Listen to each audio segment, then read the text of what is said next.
ETF index mutual funds నేర్చుకుని stock మార్కెట్లో రాణించాలనుకుంటున్నారా? వెంటనే ఈ నెంబర్కి కాల్ చేయండి.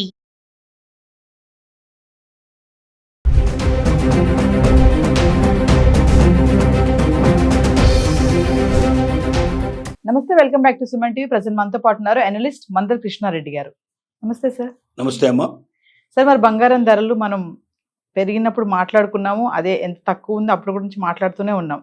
పెరుగుతున్న ఈ టైంలో ఒకేసారి తగ్గడం అనేది చూస్తున్నాం గత 10 రోజుల నుంచి మాట్లాడుకుంటే.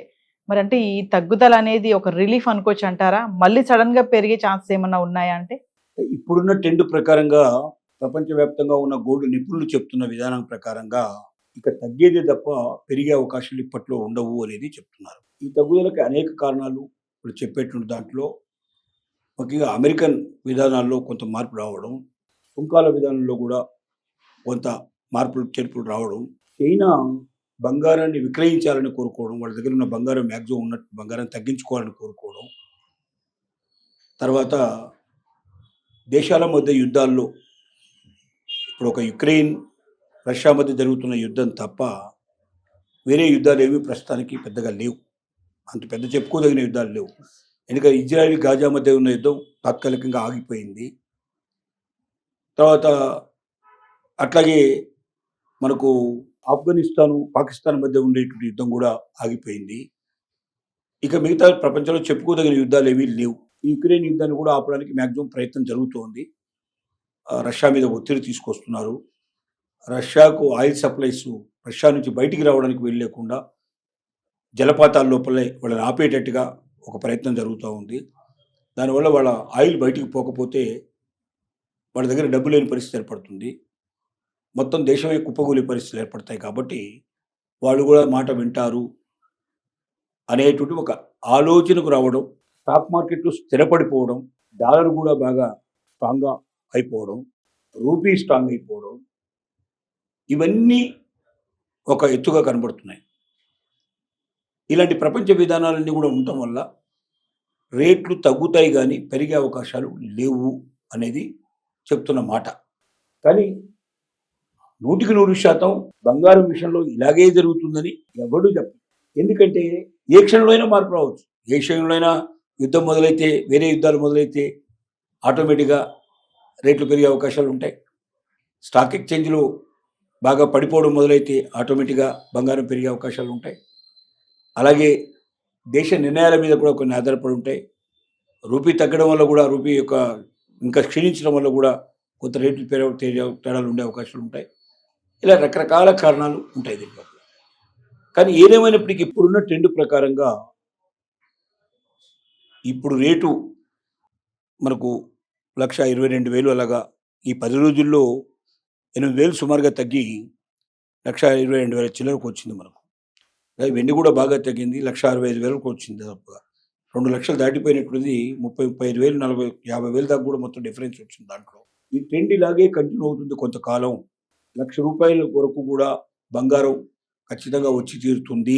అలాగే వెండి కూడా ఇంకా కొంత తగ్గే అవకాశాలు ఉన్నాయి అనేది ప్రపంచ నిపుణుల యొక్క అభిప్రాయం. కానీ ఇది అభిప్రాయమే తప్ప ఇది ఖచ్చితంగా ఆధార సహితంగా చెప్పే విషయాలు మాత్రం కాదు. ఇవి ఊహాగానాలే. అంటే ఊహల్లో కొంచెం గట్టిగా ఊహించగలిగే వాళ్ళు, కొద్దిగా దీని మీద ఎక్స్పెక్టేషన్లో ఉండేటువంటి వాళ్ళు చెప్తున్న మాట ఇది. ఇప్పుడు ఎవరన్నా బంగారం కొనేటువంటి వాళ్ళు మాత్రం వెంటనే కొనొద్దు. వెంటనే బంగారం కొనడం వల్ల ఏమిటంటే ఇంకా తగ్గిపోతే చాలా నష్టపోతారు. ఒక దగ్గర ఫ్లక్చువేషన్స్ కాకుండా ఇప్పుడు రోజు కొద్దిగా తగ్గుతూ పోతుంది. కాబట్టి ఎక్కడైతే మళ్ళీ పెరగడం కనబడుతుంటుందో, మనకు కొంచెం ఎక్కువగా పెరుగుతున్నట్టుగా లక్షణాలు కనబడినప్పుడు మనం కొనుక్కుంటే ఆ పెరిగేటువంటి దాంట్లో మనకు కొంత లాభం వచ్చే అవకాశాలు ఉంటాయి. ఇప్పుడు తగ్గిపోయేప్పుడు మనం కొనుక్కున్నట్టయితే, బాగా తగ్గినట్టయితే ఆటోమేటిక్గా నాకు లాస్ వస్తుంది. ఒక రకంగా ఇప్పుడు బాగా వెనకబడుతుంది, అంటే వెనక్కు పీకుతుంది, మొత్తం రేట్ అంతా కూడా వెనక్కి తగ్గిపోతుంది. కాబట్టి ఇది ₹1,00,000 దాకా వస్తుందని చెప్తున్నారు. కాబట్టి బాగా వెయిట్ చేసి స్టడీ అయిన తర్వాత పర్ఫెక్ట్గా ఉండేప్పుడే కొనాలి. వెండి మాత్రం ఒకటి మాత్రం చెప్పడం నిజం, వెండి తగ్గినట్టుగా కనబడుతున్నప్పటికీ మళ్ళీ వెండి పుంజుకునే అవకాశాలు చాలా ఎక్కువ కనబడుతున్నాయి. కారణం ఏంటంటే ప్రపంచవ్యాప్తంగా వెండి యొక్క వాడకం చాలా పెరిగింది. ఒట్టి ఆభరణాలకు మాత్రమే ఉపయోగపడేటువంటి వెండి, దేవుడికి సంబంధించినటువంటి ఏదైనా దేవుడి పాత్రలు కానీ, దేవుడికి సంబంధించిన కానీ, ఇంట్లో చిన్న చిన్న పాత్రలు కానీ ఇట్లాంటి వాడికి ఉపయోగపడే వెండి ఇప్పుడు పారిశ్రామిక విధానంలో ఒక ముందుకెళ్తుంది. ముఖ్యమైన భాగం అయింది. అన్ని ఎలక్ట్రిక్ వాహనాల్లో దీన్ని ఉపయోగించడం జరుగుతుంది. దీంతో పాటుగా సోలార్కు సంబంధించినటువంటి వాటితో కూడా దీంట్లో బాగా పరిశ్రమలో ఉపయోగిస్తున్నారు. ముఖ్యంగా పరికరాలు, వైద్య పరికరాలు తయారు చేయడంలో కూడా దీన్ని ఉపయోగిస్తున్నారు. మందుల్లో కూడా కొన్నిట్లలో దీన్ని కలుపుతున్నారు. ఇలా అనేక రకాల పరిశ్రమలకి వెండి యొక్క ఉపయోగం విస్తరించింది. కాబట్టి ఓన్లీ ఇండ్లలో పెట్టుకోవడానికి ఆభరణాల కోసం మాత్రమే వాడేటువంటి వెండి స్థాయి నుంచి పారిశ్రామిక రంగంలో దాని రిక్వైర్మెంటు టన్నుల కొద్ది పెరగడం వల్ల, లక్షలాది వాహనాలు ప్రతిరోజు తయారు కావడం వల్ల, ఈ వాహనాలకి ప్రతి వాహనంలో 70 కిలోల వరకు వెండిని వాడాల్సిన పరిస్థితి ఉండటం వల్ల దీని ఉపయోగం పెరుగుతూ ఉంది. కాబట్టి వెండి మాత్రం మళ్ళీ తిరిగి వెనక్కి వచ్చి పెరగడానికి అవకాశాలు చాలా ఎక్కువ ఉన్నాయి. కానీ బంగారం మాత్రం కొంతకాలం తగ్గి అది ₹1,00,000 వరకు కూడా వచ్చే అవకాశాలు ఉన్నాయనేది నిపుణులు చెప్తున్న అభిప్రాయం. ప్రస్తుత పరిస్థితి ఇది. డబ్బున్నా కూడా కొనుక్కోవడానికి ఇప్పుడు ప్రయత్నం చేయకుండా కొంచెం వెయిట్ చేసి స్టడీ అయిన తర్వాత కొనుక్కుంటే మంచిదని మన అభిప్రాయం. ఒక విషయం చెప్పండి సార్, అంటే మరి మొన్నటి వరకు పెరిగినప్పుడు కొన్న వాళ్ళ పరిస్థితి ఏంటంటారు? ఇప్పుడు తగ్గిపోతుంది కదా.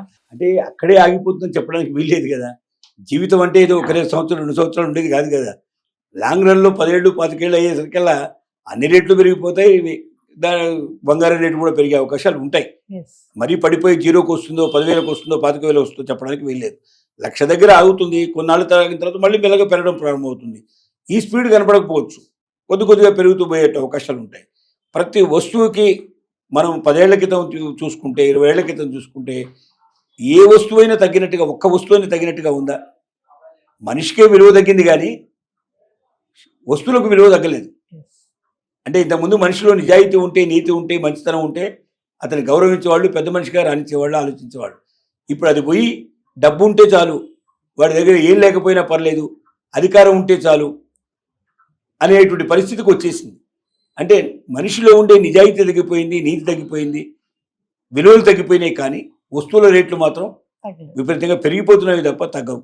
కాబట్టి బంగారం రేటు కూడా డెఫినెట్గా భవిష్యత్తులో పెరుగుతుంది. కానీ ఇప్పుడు మాత్రం ప్రస్తుతానికి కొంత తగ్గే అవకాశాలు కనబడుతున్నాయి.